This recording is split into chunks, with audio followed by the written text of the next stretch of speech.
YouTube? Quinn Wade coming to y'all with that what to expect analysis on the Indiana Pacers.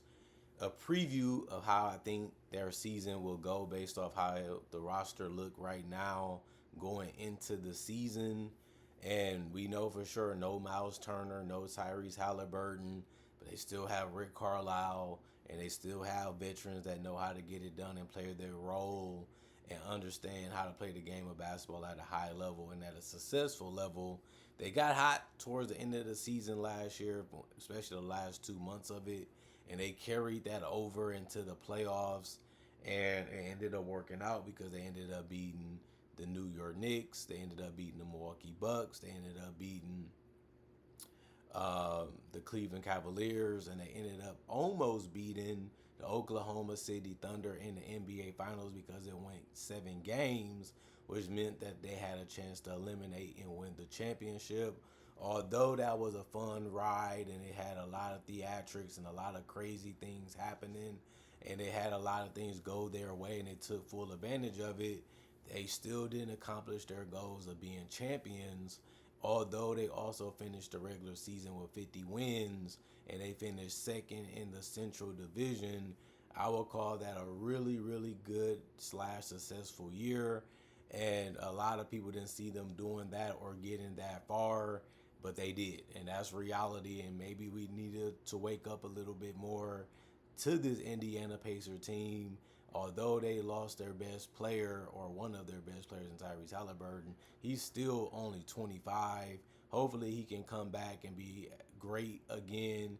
And if he does, it's a testament to his love for the game and his passion for the game and his work ethic. And I think that he'll be fine. We just have to see it in reality. And hopefully he does and continues to play for the Pacers. Now, this team is going to be built around Pascal Siakam, a guy that's in his prime, a guy that can score in the mid post, a guy that can score in the low post, hit the fadeaways, hit the push shots, hit the jump shots, hit the threes on catch and shoots, put the ball on the floor from time to time, get to the free throw line or get to the basket. It's not much that Pascal Siakam can't do. He is the Eastern Conference Finals MVP, so we do have to give him credit for how good he has been in his career and how good he has been for the Pacers. Once they got him, they have had humongous success, even getting to the conference finals last year and then make it even further this year.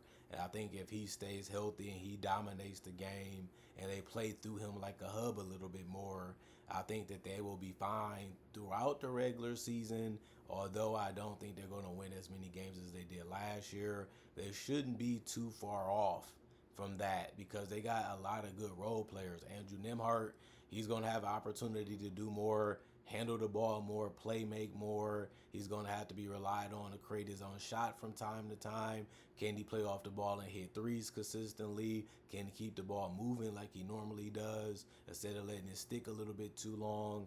That's going to be the questions for him, and that's going to be what he needs to do to be successful with this team. Will Benedict Mathurin start? That's going to be a big question too because he is a big part of what they do. Offensively, he did start 72 games last year. I mean, he did start 49 games out of 72 last year, and he still ended up having a decent season scoring wise. He's a high volume scorer. He was able to provide that. He needs to take a leap in shot attempts and also have a bigger role this year. He showed that he can be a great rebounder for his position. He showed that he needs to improve his playmaking skills and his understanding of how to make the right reads. And he also just needs to be confident like he normally is to be able to knock down shots from the perimeter and continue to get to the basket in the free throw line when those options are available. He knows when to take them, and I like that mentality, and that's what makes him one of the best bench players or one of the best players on the team in general in the NBA. And I will also say they do have other guys like Johnny Furphy, which we're going to see more of. The thing about him is how many minutes he's going to play. We know that he's going to be out there mainly for his scoring. He showed that he's not great at it. He did play 50 games last year, didn't really play a ton of minutes, only 7. I don't really expect him to be a huge player for them, but I do expect him to play more. We're going to see, can he improve, or has he improved, and what he can really do for this team. That's going to determine his future with the team. You can say the same thing about Ray J. Dennis. You can say the same thing about Tony Bradley. You know he got size. You know he can finish around the rim. Will he rebound at a high level with more minutes? Will he be a big piece defensively for them with more minutes? Last year, he was able to play 8. This year, he gets into the double digits. He's a little slow, but a lot of centers usually are. You got to use your mind. You got to use your brain correctly to hurt other teams and their defenses. You look at Jay Huff. He's going to be a center that they're going to rely on to try to have him set screens to create spaces for other players to be able to score in and navigate to be able to score easier. Obviously, he was already a guy that was playing double-digit minutes with the Memphis Grizzlies. He's going to try to bring his three-point shooting, his ability to make a shot on a perimeter from time to time to the Indiana Pacers, and hopefully he does rebound the ball better, and hopefully he does, that three-point shooting consistently, because he did take 3.1 attempts, was a career high, but he did shoot an unordinary 40%. Can he do that again in a system to where he might get more volume, might get more opportunity, because they need him to do it for them to be successful and for them to play at a high level as a team? That's going to be something that's interesting too. Isaiah Jackson, a lot of people know that he's going to be big for them. They need somebody that can bump and knock and rebound and finish around the rim and set screens too.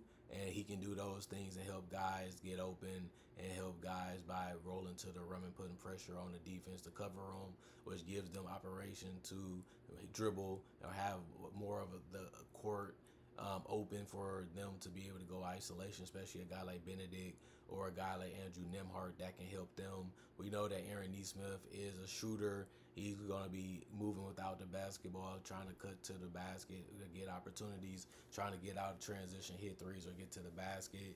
They are too, which is the team. And he just fits perfectly complementary wise with damn near any roster in the NBA, because he's just becoming a great catch and shoot guy. And if he can continue to knock down threes and provide spacing, it's going to help guys be able to go more in isolation or go more to the paint. And that helps the flow of the offense to be able to switch it up enough not to be predictable as a team. TJ McConnell, we know he can handle the ball. We know he can hit the mid-range. We know he can play make. We know he's a guy that can garner attention from defenses because he's good one-on-one, and he's good at attacking, and he's good at mixing it up. And that's something that they're going to need more of because they don't have Tyrese Halliburton. So he's going to get more time and more opportunity. I think that's a good thing. He showed even in the playoffs and even in the NBA Finals that he's a reliable player and he can be big time for them. He played also 79 games last year, and he did play 17 minutes, and he gave you 9 points on 51% shooting from the field. He just didn't shoot the three that great, but he also didn't even attempt one per game last year, so we don't really know how he's going to shoot. He's been a decent three-point shooter. Sometimes in his career, he's been an above-average one too, but he just never took enough for us to know how great he really is at the three-point shot. But we do know he can put the ball in the basket and find his teammates and compete defensively and create turnovers that can turn into buckets. And they're going to need as many as those as they can to stay in games or to get the advantage over teams, or even have a guy that can step up and help them close games too, is what he can be for them. And he's getting paid some good money. Now it's time for him to show that he was a great pickup and a great investment team-wise next year too. I would say Quentin Jackson is a guy I don't really see him getting a ton of minutes or a lot of time. I say the same thing about Cam Jones. These other guys are going to step up. They're going to be needed because they're going to be trying to win as many basketball games as they can. I just don't feel like they're going to contribute a lot to that compared to other players. I just feel like Rick Carlisle might be playing players more than he did last year to compensate and fill the void of not having Tyrese Halliburton. So other guys are just going to be on the roster when they're needed, but they're not going to be needed as much if these guys are healthy. You can also say the same thing about Peter. You can say a little bit of it about Jalen Swanson and Jarris Walker and even James Wiseman. These guys are going to be productive if they get out of there, which is on the court, and off the bench. And then they also just going to play their roles for the minor minutes that they out there. And they're not going to be asked to do too much, but give guys breathers and give guys opportunities, to rest. And I think you can trust them enough to play minor roles with the talent that they have on his roster. Obi Toppin, I think he's going to be the opposite. He's going to continue to be a big part of what they do, finishing at the rim, hitting threes, hitting mid ranges, scoring off the dribble, being physical, rebounding the ball, and just giving them a lot of options when he's out there. There's not much he can't do, and he can also score in the flow of the offense. And that's one thing that makes him a unique type of player at that power forward position. And I think that he deserves more minutes and deserves more time. And I think he will get them because he's going to be a guy that can give them instant offense. And he's a guy that can attack guys off the dribble too and put the ball on the floor and make decisions that can help bend defenses also. James Wiseman, I don't think he's going to do much. He's just mainly out there for his size. He's one of the more okay players in the league. You think he can just rebound and just finish at the rim. That's all he really needs to do besides protect the rim from time to time. I don't think he's going to be out there enough to be relied upon. He just need to understand when you're called, just do this, just do that, and we'll be fine with you for the rest of the year. And it can be just that simple. Ben Shepherd, we know that they want him to just come out there and just be ready to attack. If he does that, they'll be happy. He did play 63 games and started 9 of them last year. Didn't shoot the ball well in his first 2 seasons, but he showed that he can be a three-point threat. He showed that he can be a decent knockdown free throw shooter. He showed that he can also help on the boards from time to time and keep the ball moving and help it not stick, but also be a threat. If you don't pay attention to him, that he can hurt you. That's all he needs to be as a role player. Just plug him in, ask him to do this, ask him to be that. And that's all you really need him to do when he's out there trying to find a way to make the team happy and trying to make the team show that they need him. And I think they kept him for that reason because he understands his role and they understand what he can do and what he can't do. And they use him the right way within the system, even on the defensive end. And that's just called great coaching from Rick Carlisle. Some of these guys, they're just going to play opportunist basketball. You're giving me a chance, you're giving me a shot, you're asking me to play this way, you're asking me to do this, do that when I'm out there. I'm willing to do it. I'm happy to do it. And that was one of the biggest reasons why this team had a lot of success was because they didn't mind being selfless. I know what I'm great at. I know what you're great at. Let's work off that. Let's play off that and let everything else come to us. Let's not rush things. Let's not force things. Let's make the quick decision. Let's make the quick pass. Let's take the high percentage shots. Let's make the high percentage plays. All of it always makes sense, but they're doing it throughout the entire roster. Everybody knows the purpose of why they're out there, and they're not trying to do anything crazy. They're not trying to do anything that goes over the grain or over the wood. They're just going out there, playing their game, playing their role, accepting it, loving it, and not trying to do more than that, especially because they already had stars like Tyrese and Pascal that was unselfish too, and they was constantly trying to find them or constantly trying to show them that when things get tough or things slow down, we can make things happen too. If you don't have it, keep it moving, or you can give it to us and we'll figure it out before the shot clock hits 0. Even if it's early in the shot clock, we gonna find things early, attack early, put pressure on the defense as an entire team, and make things hard and tough and difficult to be able to stop. When it comes to playing defense, put as much pressure and as much frustration on the defense as they can, and then the defense is gonna have to react to how they want to adjust to it, and then it's about making a counter to be able to attack them a different way. And if they stray too far from this way or go too much that way, then we know how to dial it back or we know how to do it more. And that's what they did a lot of the time in the regular season and also in the playoffs, and it ended up being a winning thing for them. And I don't think just because you lose Tyrese or Miles Turner, you should switch that up. This is what you do. This is your identity. This is what you're about. This is your style of play. And you already got validation that it works because of the last 2 seasons with Pascal has been tremendous when it comes to winning games and having success. So I think you might have to make some different changes to evolve it a little bit, but you don't have to go too far from what works already. And this roster knows how to play that style, and they still know how to get the best out of each other. Now it's just about learning how to play without one of the best stars in the game for an entire season, and then trying to figure out how to incorporate him again and try to find a way to make him comfortable and make him happy probably next year. But we're talking about this year, and I expect the Pacers to be a team that's respectable. I expect them to be in that 7, 8, highest probably 6 range. If they knock down their threes and they attack you early, they can be a tough and a difficult team to stop, and that should still help them win games. Rick Carlisle's a genius.